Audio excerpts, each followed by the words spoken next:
Need to remove Wintoys from your Windows 11 computer. Whether you're troubleshooting an issue, freeing up storage space, or simply no longer need the app, uninstalling Wintoys only takes a few minutes. In this guide, I'll show you how to uninstall Wintoys step by step. Let's get started. First, make sure Wintoys is completely closed. If it's still running, exit the application. Closing the app before uninstalling helps prevent interruptions during the removal process. Next, open the Windows Settings app, select Apps, and then choose Installed Apps. This page lists all the applications installed on your computer and lets you manage or remove them. Now scroll through the list or use the search box to find Wintoys.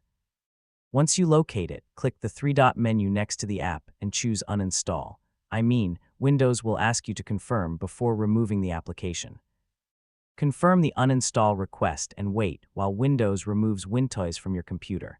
Depending on your system, this should only take a few moments. If Windows asks you to restart your PC, save your work and restart to complete the process.